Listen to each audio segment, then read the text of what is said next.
ನಮಸ್ಕಾರ ಸ್ನೇಹಿತರೆ, ಇವತ್ತು ನಾನು ನಿಮ್ಮನ್ನು ಚಾರ್ ಧಾಮ್ಗಳಲ್ಲಿ ಒಂದಾದಂತಹ ಪೂರಿ ಜಗನ್ನಾಥನ ದರ್ಶನ ಮಾಡಿಸೋದಕ್ಕೆ ಅಂತ ಬೆಂಗಳೂರಿಂದ ಒಡಿಶಾ ರಾಜ್ಯದಲ್ಲಿರುವಂತಹ ಜಗನ್ನಾಥಪುರಿ ಧಾಮಕ್ಕೆ ನಿಮ್ಮನ್ನು ಕರ್ಕೊಂಡು ಬಂದಿದ್ದೀನಿ. ಈ ವಿಡಿಯೋದಲ್ಲಿ ಜಗದ ಒಡೆಯನಾದ ಜಗನ್ನಾಥನ ಈ ಪುರಿ ಎಲ್ಲಿದೆ, ಜಗನ್ನಾಥಪುರಿ ದೇವಾಲಯವನ್ನು ತಲುಪೋದು ಹೇಗೆ, ಜೊತೆಗೆ ದೇವಾಲಯಕ್ಕೆ ನಾವು ಹೋಗಬೇಕಾದ್ರೆ ಯಾವ ಯಾವ ನಿಯಮಗಳನ್ನು ಪಾಲನೆ ಮಾಡಬೇಕಾಗತ್ತೆ, ಇನ್ನು ಮುಖ್ಯವಾಗಿ ನಮ್ಮ ಭಾರತದಲ್ಲಿ ಇರ್ತಕ್ಕಂತಹ ತುಂಬಾ ಪ್ರಮುಖವಾದ ಅಷ್ಟೇ ವಿಸ್ಮಯಕಾರಿ ವಿಷಯಗಳನ್ನು ಒಳಗೊಂಡಿರುವಂತಹ ದೇವಸ್ಥಾನ ಇದಾಗಿರೋದ್ರಿಂದ ಈ ದೇವಸ್ಥಾನದಲ್ಲಿ ನಡೆಯುವಂತಹ ವಿಸ್ಮಯಕಾರಿ ವಿಷಯಗಳೇನು, ಈ ದೇವಾಲಯದಲ್ಲಿ ನಿಜಕ್ಕೂ ಕೃಷ್ಣನ ಹೃದಯ ಇದೆಯಾ ಅನ್ನೋದೆಲ್ಲದನ್ನು ಕೂಡ ಇವತ್ತಿನ ಈ ವಿಡಿಯೋದಲ್ಲಿ ನಿಮ್ಮೆಲ್ಲರಿಗೂ ತಿಳಿಸ್ಕೊಡ್ತಾ ಇದ್ದೀನಿ. ತಪ್ಪದೇ ವಿಡಿಯೋನ ಕೊನೆವರೆಗೂ ನೋಡಿದ್ರೆ ನಿಮಗೆ ಸಂಪೂರ್ಣ ಮಾಹಿತಿ ಈ ದೇವಸ್ಥಾನದ ಬಗ್ಗೆ ತಿಳಿಯುತ್ತೆ. ಪೂರಿಯ ಶ್ರೀ ಜಗನ್ನಾಥ ದೇವಾಲಯವು ಭಾರತದ ಪೂರ್ವ ಕರಾವಳಿಯ ಒಡಿಶಾ ರಾಜ್ಯದಲ್ಲಿ ಇದೆ. ಪೂರಿಯಲ್ಲಿ ವಿಷ್ಣುವಿನ ಮತ್ತೊಂದು ಸ್ವರೂಪವಾದಂತಹ ಜಗನ್ನಾಥನನ್ನ ಪೂಜಿಸಲಾಗತ್ತೆ. ಇನ್ನು ಈ ದೇವಾಲಯ 10ನೇ ಶತಮಾನಕ್ಕೂ ಹಿಂದಿನ ದೇವಾಲಯ ಅಂತ ಹೇಳಲಾಗತ್ತೆ. ಹಾಗೆ ಈ ದೇವಸ್ಥಾನವನ್ನ ಗಂಗಾ ರಾಜವಂಶದ ಮೊದಲನೆಯ ರಾಜ ಅನಂತವರ್ಮನ್ ಚೋಡಗಂಗ ದೇವನಿಂದ ಈ ದೇವಸ್ಥಾನ ಕಟ್ಟೋದಕ್ಕೆ ಆರಂಭವಾಯಿತು ಅಂತ ಹೇಳಲಾಗತ್ತೆ. ಇನ್ನು ಈ ದೇವಸ್ಥಾನವನ್ನ ನಮ್ಮ ರಾಜ್ಯದಿಂದ ತಲುಪೋದು ಹೇಗೆ ಅಂತ ಇವಾಗ ತಿಳ್ಕೊಳ್ಳೋಣ. ಕರ್ನಾಟಕ ರಾಜ್ಯದ ರಾಜಧಾನಿ ಬೆಂಗಳೂರಿಂದ ಪೂರಿಯನ್ನ ನೀವು ತಲುಪಬೇಕಾದ್ರೆ 1436 ಕಿಲೋಮೀಟರ್ ಕ್ರಮಿಸಬೇಕಾಗತ್ತೆ. ಬೆಂಗಳೂರಿಂದ ಪೂರಿಯನ್ನ ತಲುಪೋದಕ್ಕೆ ವಿಮಾನ, ರೈಲು ಒಳ್ಳೆಯ ಆಯ್ಕೆ ಆಗಿದೆ. ಅದನ್ನು ಹೊರತುಪಡಿಸಿ ನಿಮ್ಮ ಸ್ವಂತ ವಾಹನದಲ್ಲಿಯೂ ಕೂಡ ನೀವು ಪೂರಿಗೆ ತೆರಳಬಹುದು. ಇನ್ನು ಬಸ್ ಮುಖಾಂತರ ಹೋಗೋದಾದರೆ ಬಸ್ಗಳು ಕೂಡ ಇದೆ ಅಂತ ಹೇಳ್ತಾರೆ, ಆದರೆ ಕರೆಕ್ಟ್ ಆಗಿರುವಂತಹ ಮಾಹಿತಿ ನನ್ನ ಹತ್ರ ಇಲ್ಲ. ನಮ್ಮ ಹತ್ರ ಹೆಚ್ಚು ಸಮಯ ಇಲ್ಲ, 1 ಅಥವಾ 2 ದಿನದಲ್ಲೇ ನಾವು ಪೂರಿ ದರ್ಶನವನ್ನು ಮಾಡಿಕೊಂಡು ವಾಪಸ್ ನಮ್ಮ ಮನೆಗೆ ಬರಬೇಕು ಅಂದರೆ ವಿಮಾನ ಬೆಸ್ಟ್ ಅಂತ ಹೇಳ್ಬೋದು. ಫ್ಲೈಟಲ್ಲಿ ಹೋಗಬೇಕು ಅಂದರೆ ನಿಮಗೆ ಪೂರಿಗೆ ಡೈರೆಕ್ಟ್ ಫ್ಲೈಟ್ ಇಲ್ಲ, ನೀವು ಭುವನೇಶ್ವರಕ್ಕೆ ಹೋಗಿ ಆನಂತರ ಪೂರಿಯನ್ನು ತಲುಪ್ಬೋದು.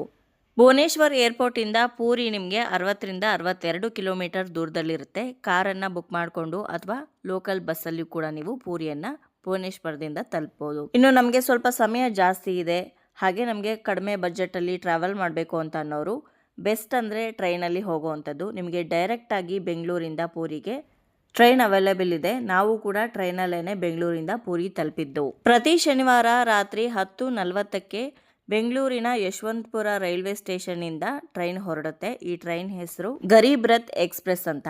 ಶನಿವಾರದ ದಿವಸ ರಾತ್ರಿ 10:40ಕ್ಕೆ ಹೊರಟ್ರೆ ಸೋಮವಾರದ ದಿವಸ ಬೆಳಗಿನ ಜಾವ 4 ಗಂಟೆಗೆ ಪೂರಿ ತಲುಪಿರ್ತಾನೆ. ಸತತ 30 ಗಂಟೆಗಳ ಸುದೀರ್ಘ ಪ್ರಯಾಣವನ್ನು ನೀವು ಬೆಳೆಸಿ ಪೂರಿಯನ್ನು ತಲುಪೋದು. ಬಡ್ಜೆಟಲ್ಲಿ ನಾವು ಹೋಗ್ಬಿಟ್ಟು ಬರ್ತೀವಿ ಅನ್ನೋರಿಗೆ ಟ್ರೈನ್ ತುಂಬಾ ಒಳ್ಳೆ ಆಪ್ಷನ್ ಅಂತ ಹೇಳ್ಬೋದು. ಯಾಕಂದರೆ ಹೋಗಿ ಬರೋದಕ್ಕೆ ಸೇರಿ ನಿಮಗೆ 2500ದಿಂದ 3000 ಆಗುತ್ತೆ ಅಷ್ಟೇ. ಅದು AC ಕೋಚ್ ಟ್ರೈನಲ್ಲಿ ಆರಾಮಾಗಿ ಮಲ್ಕೊಂಡು ಹಾಗೆ ಪ್ರಕೃತಿ ಸೌಂದರ್ಯವನ್ನು ಸವಿತಾ ನೀವು ಪೂರಿಯನ್ನು ತಲುಪೋದಾಗಿದೆ. ಇನ್ನು ನಿಮ್ಮ ಸ್ವಂತ ವಾಹನದಲ್ಲಿ ಕಾರಲ್ಲಿ ಬರ್ತೀರಾ ಅಂತಂದ್ರೂ ಕೂಡ ಒಂದು 26 ಗಂಟೆ ಒಳಗಡೆ ನೀವು ಈ ದೇವಸ್ಥಾನವನ್ನು ತಲುಪಿರ್ಬೋದು. ಇನ್ನು ಈ ದೇವಸ್ಥಾನದ ಟೈಮಿಂಗ್ಸ್ ಬಗ್ಗೆ ಹೇಳೋದಾದರೆ ಬೆಳಗ್ಗೆ 5 ಗಂಟೆಯಿಂದ ರಾತ್ರಿ 9-10 ಗಂಟೆವರೆಗೂ ಕೂಡ ದೇವಸ್ಥಾನ ತೆಗೆದಿರುತ್ತೆ. ಇನ್ನು ದೇವಸ್ಥಾನಕ್ಕೆ ಹೋಗುವಾಗ ಆದಷ್ಟು ಸಾಂಪ್ರದಾಯಿಕ ಉಡುಗೆಗಳನ್ನು ತೊಟ್ಟಿ ಹೋಗೋದು ಬಹಳನೇ ಮುಖ್ಯ.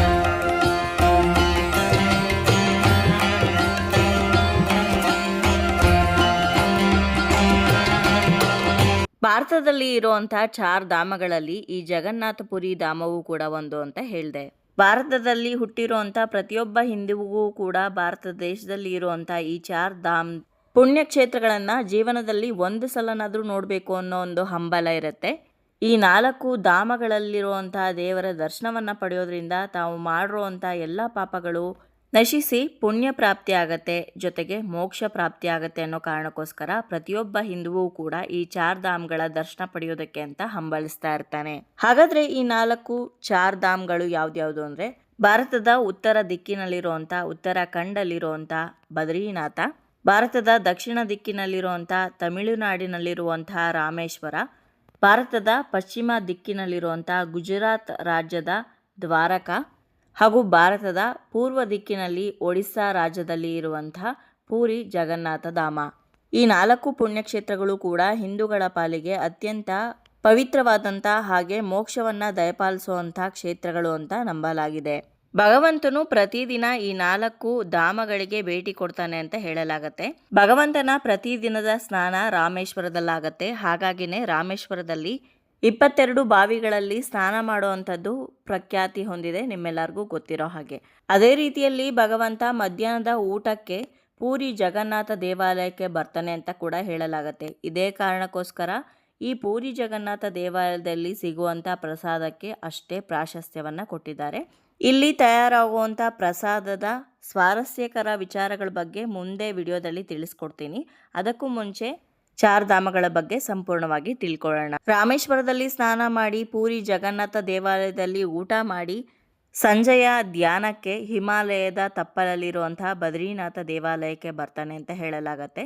ಹಾಗೆ ಕೊನೆಗೆ ರಾತ್ರಿ ಮಲಗೋದಕ್ಕೆ ಗುಜರಾತ್ ರಾಜ್ಯದಲ್ಲಿರುವಂತಹ ದ್ವಾರಕಕ್ಕೆ ಬರ್ತಾನೆ ಅಂತ ಹೇಳಲಾಗತ್ತೆ. ಹಾಗಾಗಿನೇ ಈ 4 ಕ್ಷೇತ್ರಗಳನ್ನು ನಾವು ಚಾರ್ಧಾಮ್ ಅಂತ ಕರೆಯೋದು. ಈ 4 ಚಾರ್ಧಾಮ್ಗಳಲ್ಲದೆ ಉತ್ತರಾಖಂಡಲ್ಲಿರುವಂತಹ ಗಂಗೋತ್ರಿ, ಯಮುನೋತ್ರಿ, ಕೇದಾರ್ನಾಥ್, ಬದ್ರಿನಾಥನ್ನು ಕೂಡ ಚಾರ್ಧಾಮ್ ಅಂತ ಕರೆಯಲಾಗತ್ತೆ. ಅದು ಕೇವಲ ಉತ್ತರಾಖಂಡ್ ರಾಜ್ಯಕ್ಕೆ ಸಂಬಂಧಪಟ್ಟಿರುವಂಥದ್ದು. ಆದರೆ ಭಾರತದಲ್ಲಿರುವಂಥ ಚಾರ್ಧಾಮಗಳು ಪ್ರಮುಖವಾಗಿ ರಾಮೇಶ್ವರ, ಪೂರಿ ಜಗನ್ನಾಥ, ಬದ್ರಿನಾಥ ಹಾಗೆ ದ್ವಾರಕಾ.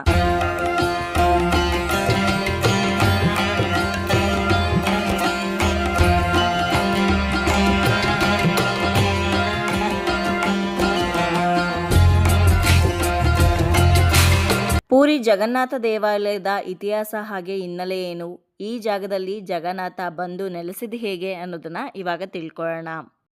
ದಂತಕಥೆಗಳ ಪ್ರಕಾರ ಮೊದಲು ಜಗನ್ನಾಥನನ್ನ ಮುಖ್ಯವಾಗಿ ನೀಲಮಾಧವ ಅಥವಾ ನೀಲಿಮಣಿಯಿಂದ ಮಾಡಿರುವಂತಹ ದೇವರು ಅಂತ ವಿಶ್ವಾವಸು ನೇತೃತ್ವದಲ್ಲಿ ಕೆಲವು ದನಗಾಹಿಗಳು ಅಂದರೆ ದನ ಕಾಯುವಂಥ ಕಾಡು ಜನರು ಪೂಜೆ ಮಾಡ್ತಾ ಇದ್ರು. ಇನ್ನು ಆ ಸಮಯದಲ್ಲಿ ಈ ಒಡಿಸ್ಸಾ ರಾಜ್ಯ ಕಳಿಂಗ ರಾಜ್ಯವಾಗಿತ್ತು. ಈ ರಾಜ್ಯದ ರಾಜ ಇಂದ್ರದ್ಯುಮ್ನಾಗಿದ್ದ. ರಾಜ ಇಂದ್ರದ್ಯುಮ್ನ ತುಂಬಾನೇ ಹಠಮಾರಿ ಹಾಗೆ ದೇವರಲ್ಲಿ ಅತ್ಯಂತ ಭಕ್ತಿಯನ್ನ ಹೊಂದಿರ್ತಾನೆ. ಈತ ಜೀವನದಲ್ಲಿ ಒಂದೇ ಒಂದ್ಸಲನಾದ್ರೂ ಭಗವಂತನನ್ನ ಮುಖಾಮುಖಿ ಭೇಟಿ ಆಗ್ಬೇಕು ಅಂತ ಹಂಬಲ್ಸ್ತಾ ಇರ್ತಾನೆ. ಜೊತೆಗೆ ಭಗವಂತನನ್ನ ಹುಡುಕೋದಕ್ಕೆ ತನ್ನ ಪ್ರಯಾಣವನ್ನು ಕೂಡ ಆರಂಭ ಮಾಡ್ತಾನೆ. ಹೀಗಿರುವಾಗ ಯಾವುದೋ ಒಂದು ವದಂತಿಯ ಪ್ರಕಾರ ಯಾವುದೋ ಒಂದು ಕಾಡಿನಲ್ಲಿ ನೀಲಮಾಧವನನ್ನ ಅಂದರೆ ಭಗವಂತನನ್ನ ಪೂಜೆ ಮಾಡಲಾಗ್ತಾ ಇದೆ ಅಂತ ಈತನ ಕಿವಿಗೆ ಬೀಳುತ್ತೆ. ಆಗ ರಾಜ ಇಂದ್ರದ್ಯುಮ್ನ ತನ್ನ ಪುರೋಹಿತನಾದಂತಹ ವಿದ್ಯಾಪತಿಯನ್ನ ಆ ಸ್ಥಳವನ್ನ ಹುಡುಕೋದಕ್ಕೆ ಅಂತ ಕಳಿಸ್ತಾನೆ. ವಿದ್ಯಾಪತಿ ಆ ಸ್ಥಳವನ್ನ ಹುಡುಕೋದಕ್ಕೋಸ್ಕರ ಅಂತ ಯಾರು ಆ ಕಾಡಿನಲ್ಲಿ ನೀಲಮಾಧವನನ್ನ ಪೂಜೆ ಮಾಡ್ತಾ ಇದ್ರೋ ಅಂದರೆ ವಿಶ್ವಾವಸು ಇರ್ತಾನಲ್ಲ, ಆತನ ಮಗಳನ್ನ ಪ್ರೀತಿಸಿ ಮದುವೆ ಆಗ್ತಾನೆ. ಆಗ ವಿಶ್ವಾವಸು ತನ್ನ ಮಗಳ ಮನವಿ ಮೇರೆಗೆ ಯಾವ ಜಾಗದಲ್ಲಿ ನೀಲಿ ಮಾಧವನ ಪೂಜೆ ನಡೀತಾ ಇತ್ತೋ ಆ ಸ್ಥಳಕ್ಕೆ ಕರ್ಕೊಂಡು ಹೋಗೋದಕ್ಕೆ ಒಪ್ಕೊಳ್ತಾನೆ. ಆದರೆ ಒಂದು ಷರತ್ತಿನ ಮೇರೆಗೆ. ಅದೇನೆಂದರೆ ಕರ್ಕೊಂಡು ಹೋಗುವಾಗ ಅವನ ಕಣ್ಣಿಗೆ ಬಟ್ಟೆಯನ್ನು ಕಟ್ಟಿರ್ತಾರೆ. ಯಾಕಂದರೆ ದಾರಿ ಹೋಗೋದು ಅವನಿಗೆ ಗೊತ್ತಾಗಬಾರ್ದು ಅನ್ನೋ ಕಾರಣಕ್ಕೋಸ್ಕರ.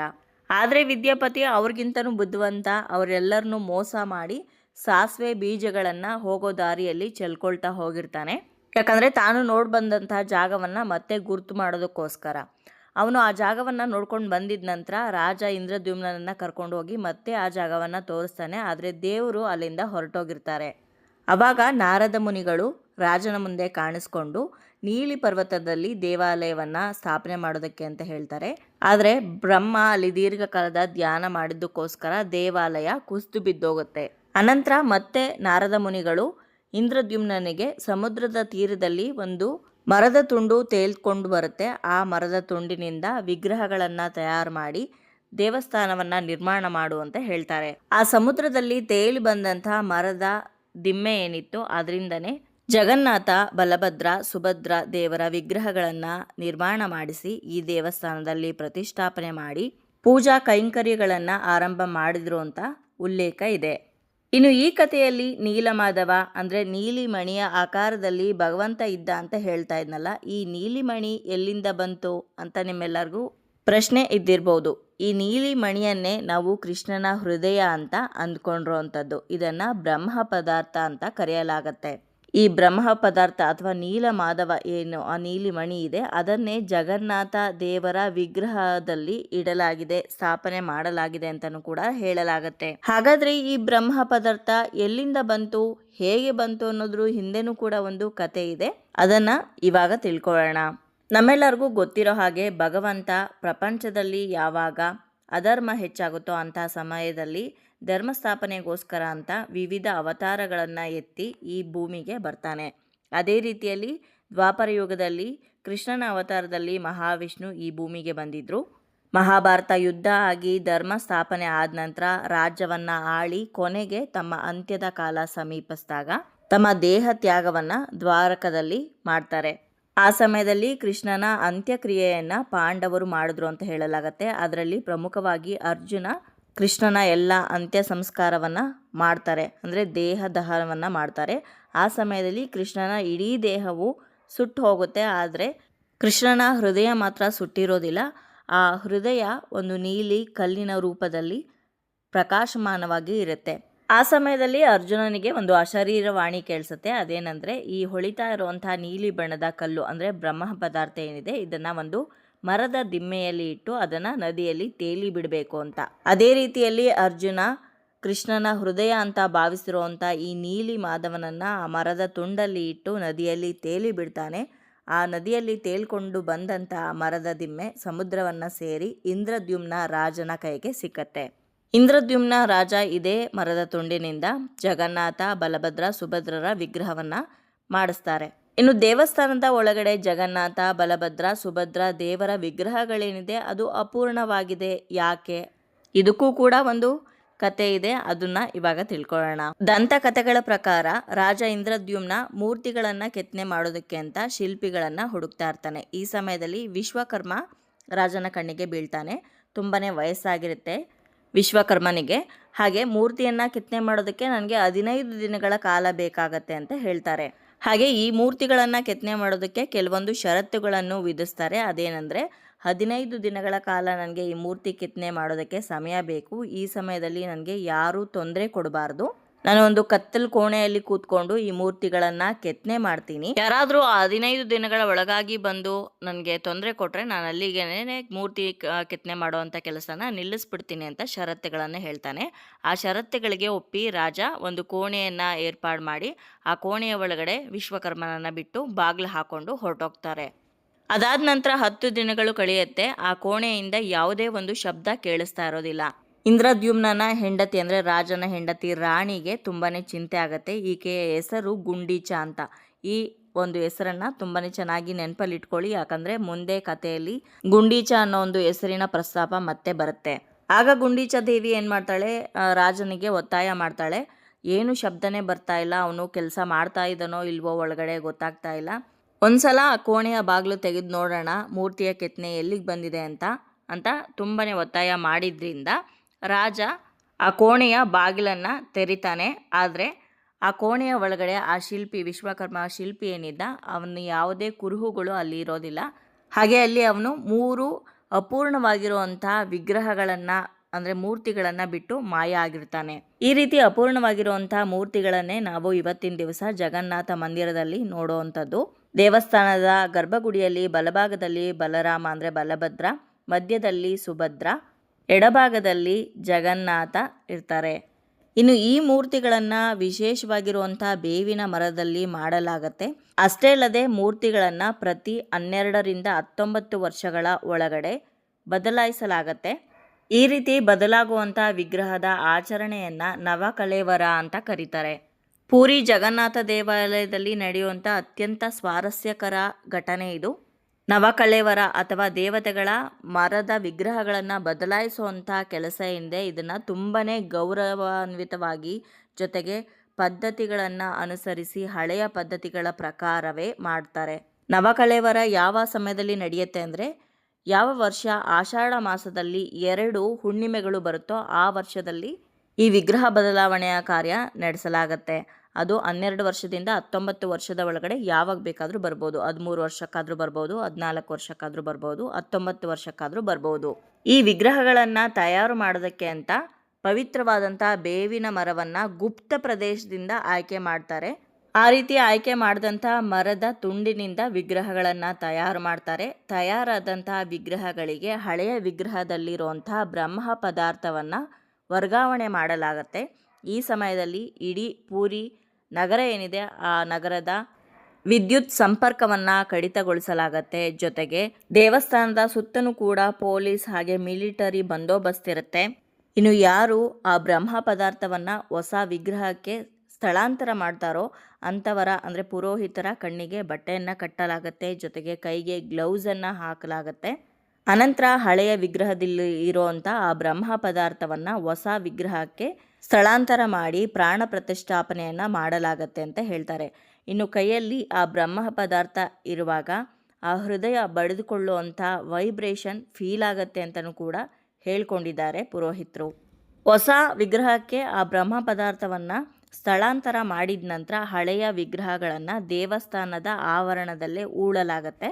ಈ ಕಾರ್ಯ ಎಲ್ಲ ಏನಿದೆ ಇದನ್ನು ತುಂಬನೇ ಗೌಪ್ಯವಾಗಿ ಮಾಡ್ತಾರೆ. ಯಾಕಂದರೆ ಯಾರು ಈ ಬ್ರಹ್ಮ ಪದಾರ್ಥವನ್ನು ಹಳೆಯ ವಿಗ್ರಹದಿಂದ ಹೊಸ ವಿಗ್ರಹಕ್ಕೆ ಸ್ಥಳಾಂತರ ಮಾಡಿಸಿದ್ರು ಅವರು 1 ವರ್ಷದ ಒಳಗಡೆ ಸಾವನ್ನಪ್ತಾರೆ.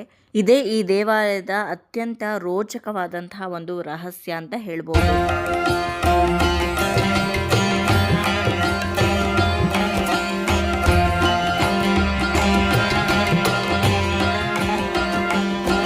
ಇನ್ನು ಈ ದೇವಾಲಯದಲ್ಲಿ ಇಂತಹದ್ದೇ ರಹಸ್ಯಗಳು ಸಾಕಷ್ಟು ಇದೆ. ಹಾಗಾಗಿನೇ ಈ ದೇವಸ್ಥಾನವನ್ನು ಭಾರತದಲ್ಲಿ ಇರ್ತಕ್ಕಂಥ ಒಂದು ಮಿಸ್ಟೀರಿಯಸ್ ದೇವಸ್ಥಾನ ಅಂತ ಹೇಳಲಾಗತ್ತೆ. ವಿಜ್ಞಾನಕ್ಕೆ ಸವಾಲೆಸ್ತಿರೋಂಥ ಆ ರಹಸ್ಯಗಳು ಯಾವ್ದ್ಯಾವುದು ಅಂತ ಇವಾಗ ತಿಳ್ಕೊಳ್ಳೋಣ. ಪೂರಿ ಜಗನ್ನಾಥ ದೇವಾಲಯದ ಮೇಲ್ಭಾಗದಲ್ಲಿ ಹಾರಾಡುವಂತಹ ಧ್ವಜದ ರಹಸ್ಯದ ಬಗ್ಗೆ ಇವಾಗ ತಿಳ್ಕೊಳ್ಳೋಣ. ಪೂರಿ ಜಗನ್ನಾಥ ದೇವಾಲಯದಲ್ಲಿ ಆಕರ್ಷಣೀಯವಾಗಿರೋದು ಅಂತಂದರೆ ಧ್ವಜ ಹಾಗೆ ಸುದರ್ಶನ ಚಕ್ರ. ಈ ದೇವಾಲಯದ ಮೇಲೆ ಇರುವಂಥ ಧ್ವಜವನ್ನು ಯಾವುದೇ ಹವಾಮಾನವನ್ನು ಲೆಕ್ಕಿಸದೆ, ಅದು ಚಳಿ ಆಗಿರಲಿ, ಮಳೆ ಆಗಿರಲಿ, ಬಿಸಿಲಾಗಿರಲಿ, ಯಾವುದೇ ಇದ್ರೂ ಪರವಾಗಿಲ್ಲ, ಪ್ರತಿದಿನವೂ ಕೂಡ 214 ಅಡಿ ಎತ್ತರ ಇರುವಂಥ ದೇವಾಲಯದ ಗೋಪುರವನ್ನು ಹತ್ತಿ ಪ್ರತಿದಿನವೂ ಕೂಡ ಧ್ವಜವನ್ನು ಬದಲಾಯಿಸಲಾಗತ್ತೆ. ಈ ರೀತಿ ಪ್ರತಿದಿನ ಬದಲಾಯಿಸುವಂಥ ಧ್ವಜ ಏನಿದೆ ಅದು ಗಾಳಿಯ ವಿರುದ್ಧ ದಿಕ್ಕಿನಲ್ಲಿ ಹಾರಾಡುತ್ತೆ. ಸಾಮಾನ್ಯವಾಗಿ ನಾವು ಬಟ್ಟೆಯನ್ನು ಒಣಗಾಕಿದ್ರೆ ಅಥವಾ ಏನೋ ಒಂದು ಧ್ವಜವನ್ನು ಹಾರಿಸಿದ್ರೂ ಕೂಡ ಅದು ಸಾಮಾನ್ಯವಾಗಿ ಗಾಳಿ ಯಾವ ಕಡೆ ಬೀಸ್ತಾ ಇರುತ್ತೋ ಅದೇ ಕಡೆಗೆ ಹಾರಾಡ್ತಾ ಇರುತ್ತೆ. ಅದನ್ನು ನಾವು ಗಮನಿಸಿರ್ತೀವಿ. ಆದರೆ ಈ ದೇವಾಲಯದ ಮೇಲೆ ಇರುವಂತಹ ಧ್ವಜ ಗಾಳಿಯ ವಿರುದ್ಧ ದಿಕ್ಕಿಗೆ ಹಾರಾಡುತ್ತೆ. ಈ ವಿಸ್ಮಯದಿಂದ ನಮಗೇನು ಗೊತ್ತಾಗುತ್ತೆ ಅಂದರೆ ಅಲ್ಲಿ ಸ್ಥಳೀಯರಿಗಾಗಿರ್ಬೋದು ಅಥವಾ ಪ್ರವಾಸಿಗರಿಗಾಗಿರ್ಬೋದು ಆ ಜಾಗದಲ್ಲಿ ಜಗನ್ನಾಥನ ಇರುವಿಕೆ ನಮಗೆ ಸ್ಪಷ್ಟವಾಗಿ ಗೊತ್ತಾಗತ್ತೆ.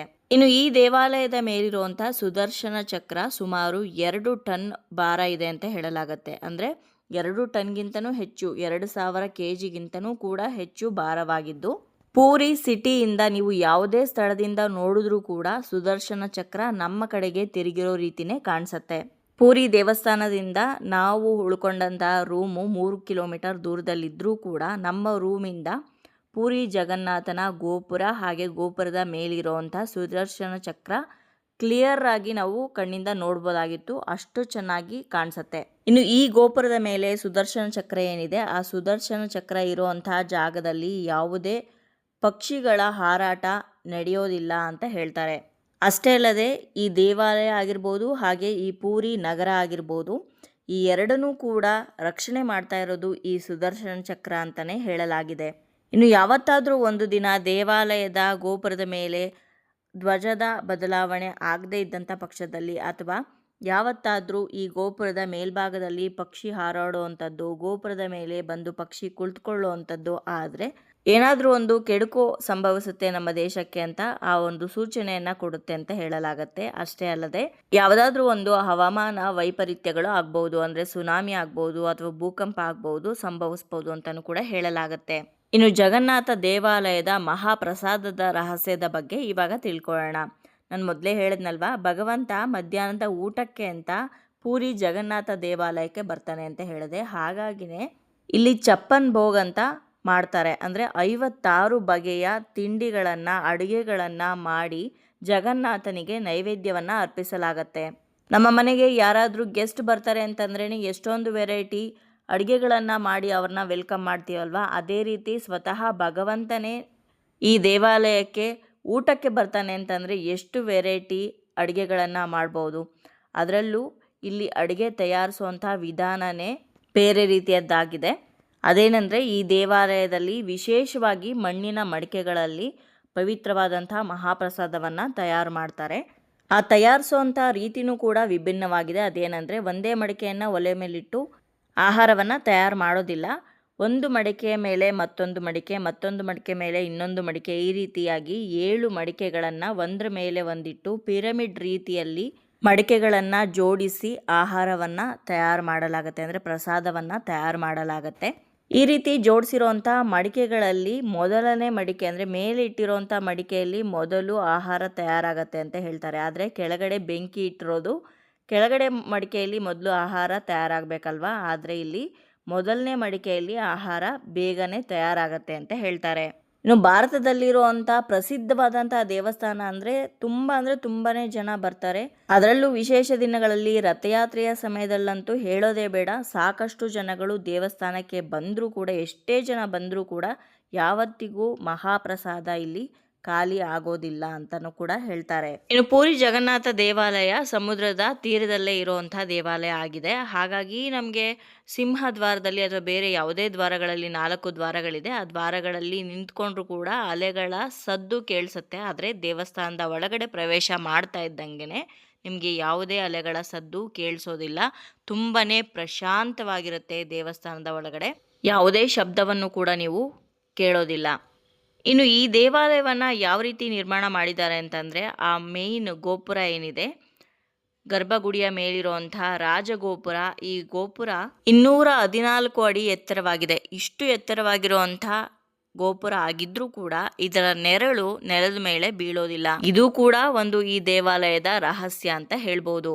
ಇನ್ನು ಪುರಿಯಲ್ಲಿ ನಡೆಯುವಂಥ ಜಗನ್ನಾಥನ ರಥಯಾತ್ರೆ, ವರ್ಲ್ಡ್ ಫೇಮಸ್ ರಥಯಾತ್ರೆ ಯಾವುದಾದ್ರೂ ಇದ್ದರೆ ಅದು ಪುರಿ ಜಗನ್ನಾಥನ ರಥಯಾತ್ರೆ ಅಂತ ಹೇಳ್ಬೋದು. ಈ ರಥಯಾತ್ರೆಯನ್ನು ಭಾರತದ ಅತ್ಯಂತ ಭವ್ಯ ಮತ್ತು ಅತ್ಯಂತ ಪೂಜ್ಯ ಧಾರ್ಮಿಕ ಕಾರ್ಯಗಳಲ್ಲಿ ಒಂದೆಂದು ಪರಿಗಣಿಸಲಾಗಿದೆ. ಪ್ರತಿ ವರ್ಷದ ಆಷಾಢ ಮಾಸದಲ್ಲಿ ಈ ರಥಯಾತ್ರೆ ನಡೆಯುತ್ತೆ. ಪುರಿ ಜಗನ್ನಾಥ ಮಂದಿರದಿಂದ ಅಲಂಕಾರಗೊಂಡಿರುವಂಥ 3 ರಥಗಳಲ್ಲಿ ಜಗನ್ನಾಥನನ್ನು, ಸುಭದ್ರಳನ್ನು ಹಾಗೆ ಬಲಭದ್ರನನ್ನು ಕೂರಿಸಿ ಕೋಟ್ಯಾಂತರ ಭಕ್ತ ಸಮೂಹದಲ್ಲಿ ಈ ರಥಯಾತ್ರೆ ಆರಂಭವಾಗತ್ತೆ. ರಥವನ್ನು ಭಕ್ತರು ಎಳಿತಾರೆ. ಈ ರಥಯಾತ್ರೆಯಲ್ಲಿ ಕೃಷ್ಣ ತನ್ನ ಅಣ್ಣ ಹಾಗೆ ತಂಗಿಯ ಸಮೇತವಾಗಿ ತನ್ನ ಜನ್ಮಸ್ಥಾನವಾದಂತಹ ಗುಂಡೀಚ ಮಂದಿರಕ್ಕೆ ಪ್ರಯಾಣವನ್ನು ಬೆಳೆಸ್ತಾನೆ. ಗುಂಡೀಚ ಯಾರು ಅಂತ ನಿಮಗೆ ಮುಂಚೆನೇ ಹೇಳಿದ್ನಲ್ವ, ಈ ಹೆಸರನ್ನು ನೆನಪಲ್ಲಿಟ್ಕೊಳ್ಳಿ ಅಂತ.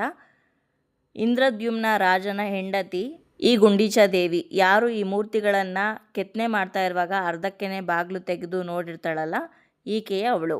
ಆ ರೀತಿ ಅಪೂರ್ಣವಾಗಿರುವಂತಹ ವಿಗ್ರಹಗಳನ್ನು ನೋಡಿ ನಾನು ಎಂಥ ತಪ್ಪು ಮಾಡಿಬಿಟ್ನಲ್ಲ ಅಂತ ತುಂಬಾನೇ ನೊಂದ್ಕೊಳ್ತಾಳೆ. ಈ ಸಮಯದಲ್ಲಿ ಜಗನ್ನಾಥನ ಅಶರೀರವಾಣಿ ಕೇಳಿಸುತ್ತೆ. ಅದೇನೆಂದರೆ, ನಾನು ಇದೇ ರೀತಿಯಲ್ಲಿ ಅಂದರೆ ಇದೇ ರೂಪದಲ್ಲಿ ಜನರಿಗೆ ದರ್ಶನವನ್ನು ಕೊಡಬೇಕು ಅನ್ನೋ ಕಾರಣಕ್ಕೋಸ್ಕರನೇ ಅಪೂರ್ಣ ವಿಗ್ರಹದಲ್ಲಿ ನಾನು ಕಾಣಿಸ್ಕೊಂಡಿದ್ದೀನಿ. ಇದರಲ್ಲಿ ನಿನ್ನ ತಪ್ಪು ಏನೂ ಇಲ್ಲ.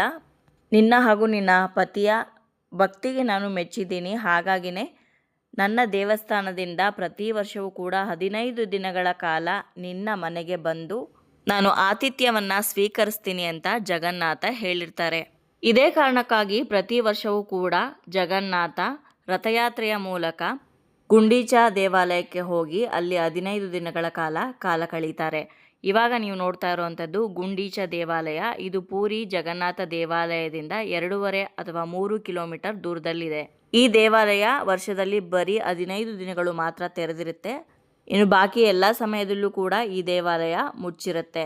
ಆ 15 ದಿನಗಳ ಕಾಲ ಜಗನ್ನಾಥ, ಬಲಭದ್ರ, ಸುಭದ್ರರ ಜೊತೆ ಈ ದೇವಾಲಯದಲ್ಲಿ ಇರೋದ್ರಿಂದ ಮೇಯ್ನ್ ಟೆಂಪಲಲ್ಲಿ ನಮಗೆ ಜಗನ್ನಾಥನನ್ನ ದರ್ಶನ ಮಾಡೋದಕ್ಕೆ ಸಾಧ್ಯ ಆಗೋದಿಲ್ಲ. ಗುಂಡೀಚ ದೇವಸ್ಥಾನಕ್ಕೆ ಬಂದು ದರ್ಶನವನ್ನ ಮಾಡ್ಬೋದು. ಇನ್ನು ಯಾರು ಆ ಸಮಯದಲ್ಲಿ ಬಂದು ದರ್ಶನವನ್ನ ಮಾಡ್ತಾರೋ ಅಂಥವ್ರಿಗೆ ಹೆಚ್ಚಿನ ಫಲ ಸಿಗುತ್ತೆ ಅಂತ ಹೇಳ್ತಾರೆ. ಯಾಕಂದ್ರೆ ರಥಯಾತ್ರೆಯನ್ನ ಮುಗಿಸ್ಕೊಂಡು ಬಂದಂಥ ಜಗನ್ನಾಥ, ಬಲಭದ್ರ, ಸುಭದ್ರರು ಇಲ್ಲಿ ನೀರಿನ ಹೋಕಳೆಯಲ್ಲಿ ಆಟ ಆಡಿ ನೆಗಡಿ ಶೀತಗಳಾಗಿ ಜ್ವರ ಬಂದಿರುತ್ತೆ ದೇವರಿಗೆ ಅಂತ ಹೇಳಲಾಗತ್ತೆ. ಆ ಹೋಕಳಿ ಆಟಗಳೆಲ್ಲ ನಡೆಯುವಂಥದ್ದು ಇದೇ ದೇವಸ್ಥಾನದಲ್ಲಿ. ಹೋಕಳಿ ಆಟ ಎಲ್ಲ ಆಡಿ ಜ್ವರ ಬಂದಿರೋಂಥ ಜಗನ್ನಾಥ, ಬಲಭದ್ರ, ಸುಭದ್ರರಿಗೆ ವೈದ್ಯರಿಂದ ತಪಾಸಣೆ ಕೂಡ ನಡೆಸ್ತಾರೆ ಇದೇ ದೇವಸ್ಥಾನದಲ್ಲಿ. ಜೊತೆಗೆ ಆ ಸಮಯದಲ್ಲಿ ದೇವರಿಗೆ ಕೇವಲ ಕಿಚಡಿಯನ್ನು ನೈವೇದ್ಯವಾಗಿ ಕೊಡ್ತಾರಂತೆ. ಸಾಮಾನ್ಯವಾಗಿ ನಾವು ಚೆನ್ನಾಗಿದ್ದಾಗ ಯಾರು ನಮ್ಮನ್ನು ನೋಡೋದಕ್ಕೆ ಬರ್ತಾರೋ ಅವ್ರಿಗಿಂತ ನಾವು ಹುಷಾರಿಲ್ಲದೆ ಇರುವಾಗ ಅಥವಾ ಆರೋಗ್ಯ ಸರಿ ಇಲ್ಲದೆ ಇರುವಾಗ ಯಾರು ನಮ್ಮನ್ನು ನೋಡೋದಕ್ಕೆ ಬರ್ತಾರೋ ಅಂಥವ್ರ ಮೇಲೆ ನಮಗೆ ಒಲವು ಜಾಸ್ತಿ ಇರುತ್ತೆ. ಅದೇ ರೀತಿಯಲ್ಲಿ ಜಗನ್ನಾಥನಿಗೆ ಆರೋಗ್ಯ ಸರಿ ಇಲ್ಲದೆ ಇರೋವಂಥ ಸಮಯದಲ್ಲಿ ಯಾರು ಜಗನ್ನಾಥನ ದರ್ಶನ ಮಾಡ್ತಾರೋ ಅಂಥವ್ರಿಗೆ ಹೆಚ್ಚಿನ ಫಲ ಲಭಿಸುತ್ತೆ ಅಂತ ಹೇಳ್ತಾರೆ. ಇದಿಷ್ಟು ಪೂರಿ ಜಗನ್ನಾಥ ದೇವಾಲಯದ ರಹಸ್ಯಗಳಾಗಿತ್ತು. ಇನ್ನು ದೇವಸ್ಥಾನವನ್ನು ನೀವು ವಿಡಿಯೋದಲ್ಲಿ ನೋಡ್ತಾ ಇದ್ದೀರಾ, ನಿಮಗೆ ಎಷ್ಟರ ಮಟ್ಟಿಗೆ ಕಾಣಿಸ್ತಾ ಇದೆಯೋ ನನಗಂತೂ ಗೊತ್ತಿಲ್ಲ. ಆದರೆ ನಿಜವಾಗ್ಲೂ ಆ ದೇವಸ್ಥಾನವನ್ನು ಬರಿಗಣ್ಣಿನಿಂದ ನೋಡೋದೇ ಒಂದು ಸೌಭಾಗ್ಯ ಅಂತ ಹೇಳ್ಬೋದು. ಇಂಥದ್ದೊಂದು ದೇವಸ್ಥಾನ ನಮ್ಮ ದೇಶದಲ್ಲಿ ಇದೆ ಅನ್ನೋದು ನಮ್ಮ ಹೆಮ್ಮೆ. ಎಷ್ಟು ಜನ್ಮದ ಪುಣ್ಯ ಮಾಡಿರಬೇಕೋ ಈ ರೀತಿ ದೇವರ ದರ್ಶನ ಮಾಡೋದಕ್ಕೆ. ನಾವಂತೂ ಮೂರು ಸಲ 4 ಸಲ ದರ್ಶನ ಮಾಡಿದ್ವಿ. ಮನಸ್ಸಿಗೆ ತುಂಬಾ ಖುಷಿ ಆಯಿತು. ಆದಂಥ ಖುಷಿಯನ್ನು ವ್ಯಕ್ತಪಡಿಸೋದಕ್ಕೆ ಪದಗಳು ಸಾಕಾಗೋದಿಲ್ಲ ಅಂತ ಹೇಳ್ಬೋದು. ದೇವಸ್ಥಾನದ ಒಳಗಡೆ ಆ ನೂಕು ನುಗ್ಗಲಲ್ಲಿ ಹೋಗಿ ನಾವು ಜಗನ್ನಾಥನ ದರ್ಶನ ಮಾಡ್ತೀವೋ ಇಲ್ವೋ ಗೊತ್ತಿಲ್ಲ. ಆದರೆ ಆ ಗೋಪುರದ ಮೇಲೆ ಹಾರ್ತಾ ಇರೋವಂಥ ಧ್ವಜ, ಆ ಗೋಪುರದ ಮೇಲಿರುವಂಥ ಸುದರ್ಶನವನ್ನು ನೋಡಿದ್ರೆ ಸಾಕು, ನಮಗೆ ದೇವರ ದರ್ಶನ ಆದಷ್ಟೇ ಖುಷಿಯಾಗತ್ತೆ. ದೇವಾಲಯದ ಒಳಗಡೆ ಮೊಬೈಲ್ ಅಥವಾ ಯಾವುದೇ ಗ್ಯಾಡ್ಜೆಟ್ಸ್ನ ಬಿಡೋದಿಲ್ಲ. ನೀವು ಲಾಕರಲ್ಲಿ ಇಟ್ಬಿಟ್ಟು ಹೋಗಬೇಕಾಗತ್ತೆ. ದೇವಾಲಯಕ್ಕೆ ಹೋಗೋದಕ್ಕೆ ನಿಮಗೆ 4 ದ್ವಾರಗಳಿರುತ್ತೆ. ಮೇಯ್ನಾಗಿ ನಿಮಗೆ ಸಿಂಹದ್ವಾರ, ಅಶ್ವದ್ವಾರ, ಹಸ್ತಿದ್ವಾರ ಅಂತ ಯಾವುದೇ ದ್ವಾರಗಳ ಮುಖಾಂತರ ನೀವು ದರ್ಶನವನ್ನು ಮಾಡ್ಬೋದು. ಆದಷ್ಟು ಬೆಳಗ್ಗೆ ಸಮಯ ದರ್ಶನ ಮಾಡೋದಕ್ಕಿಂತ ರಾತ್ರಿ ಸಮಯದಲ್ಲಿ ದರ್ಶನ ಮಾಡಿದ್ರೆ ಬೇಗ ದರ್ಶನ ಆಗತ್ತೆ. ಹಾಗೆ ದೇವಾಲಯದ ಮುಂದೆ ತುಂಬಾ ಪಂಡಿತ್ಗಳು ಇರ್ತಾರೆ. ಬೇಗ ದರ್ಶನ ಮಾಡಿಸ್ತೀವಿ ನಿಮಗೆ ಅಂತ ತುಂಬಾ ಡಿಮ್ಯಾಂಡ್ ಮಾಡ್ತಾರೆ. ಜಾಸ್ತಿ ದುಡ್ಡು ಕೀಳೋ ಅಂಥ ಸಂಭವ ಕೂಡ ಇರುತ್ತೆ. ಹಾಗಾಗಿ ನಿಮಗೆ ಬೇಗ ದರ್ಶನ ಆಗಬೇಕು ಅಂತಂದರೆ ನೀವು ಅವರ ಜೊತೆ ಹೋಗಿ ದರ್ಶನ ಮಾಡ್ಕೊಂಡು ಅವ್ರಿಗೆ ದುಡ್ಡು ಕೊಡ್ಬೋದು. ಆದರೆ ಮ್ಯಾಕ್ಸಿಮಮ್ 1 ಗಂಟೆಯಿಂದ 2 ಗಂಟೆ ಒಳಗಡೆ ನಿಮಗೆ ದರ್ಶನ ಆಗುತ್ತೆ, ಯಾರದೇ ಸಹಾಯ ಇಲ್ಲದೆ ಹೋದರೂ ಕೂಡ. ನೀವು ನಮಗೆ ಬೆಳಗ್ಗೆ ಮಾಡಿದ ದರ್ಶನಕ್ಕಿಂತನೂ ಕೂಡ ರಾತ್ರಿ ತುಂಬ ಬೇಗನೆ ದರ್ಶನ ಆಯಿತು. ಹಾಗೆ ಚೆನ್ನಾಗೂ ಕೂಡ ದರ್ಶನ ಆಯಿತು. ಇನ್ನು ಪೂರಿ ನಗರದ ಸುತ್ತಮುತ್ತ ಸಾಕಷ್ಟು ದೇವಸ್ಥಾನಗಳು ಕೂಡ ಇದೆ. ಅದನ್ನೆಲ್ಲ ನೀವು ನೋಡಬೇಕು ಅಂತಂದರೆ ಒಂದು ಆಟೋನ ಬುಕ್ ಮಾಡಿಕೊಂಡು ಎಲ್ಲ ಜಾಗಗಳನ್ನು ನೀವು ನೋಡ್ಬೋದು. ನಮ್ಮ ಜೀವನದಲ್ಲಿ ಒಂದೇ ಸಲನಾದರೂ ಭೇಟಿ ಕೊಡಲೇಬೇಕಾದಂತಹ ಪುಣ್ಯ ಕ್ಷೇತ್ರ ಇದು. ನಿಮಗೆ ಸಮಯ ಸಿಕ್ಕಿದ್ರೆ, ಸಾಧ್ಯವಾದರೆ ಖಂಡಿತವಾಗ್ಲೂ ಈ ದೇವಸ್ಥಾನಕ್ಕೆ ಒಂದ್ಸಲ ಹೋಗಿ ಬನ್ನಿ, ತುಂಬಾ ಒಳ್ಳೆಯದಾಗತ್ತೆ. ದೇವರ ಇಚ್ಛೆ ಇಲ್ಲದೆ ಏನೂ ಆಗೋದಿಲ್ಲ ಅಂತ ಹೇಳ್ತಾರೆ. ನಾನು ಈ ಒಂದು ಕ್ಷೇತ್ರಕ್ಕೆ ಹೋದೆ ಅಂತಂದರೆ ಅದು ದೈವ ಬಲದಿಂದನೇ ಸಾಧ್ಯ ಆಗಿದ್ದು. ನನ್ನ ಕೊನೆ ಉಸಿರಿರೋವರೆಗೂ ಕೂಡ ಈ ಕ್ಷಣವನ್ನು ನಾನು ಯಾವತ್ತೂ ಮರೆಯೋದಿಲ್ಲ. ಜೈ ಜಗನ್ನಾಥ್. ಇಷ್ಟು ಹೇಳ್ತಾ ಈ ವಿಡಿಯೋನ ಇಲ್ಲಿಗೆ ಮುಗಿಸ್ತಾ ಇದ್ದೀನಿ. ವಿಡಿಯೋ ನಿಮ್ಮೆಲ್ಲರಿಗೂ ಇಷ್ಟ ಆಗಿದೆ, ಉಪಯೋಗ ಆಗಿದೆ ಅಂತ ಭಾವಿಸ್ತೀನಿ. ಇಷ್ಟ ಆಗಿದ್ರೆ ಲೈಕ್ ಮಾಡಿ, ಬೇರೆಯವ್ರಿಗೂ ಕೂಡ ಈ ವಿಡಿಯೋನ ಶೇರ್ ಮಾಡಿ. ಯಾಕಂದರೆ ಯಾರಿಗಾದ್ರೂ ಈ ದೇವಸ್ಥಾನಕ್ಕೆ ಹೋಗಬೇಕು ಅನ್ನೋರಿಗೆ ಉಪಯೋಗ ಆಗುತ್ತೆ ಅನ್ನೋ ಕಾರಣಕ್ಕೋಸ್ಕರ.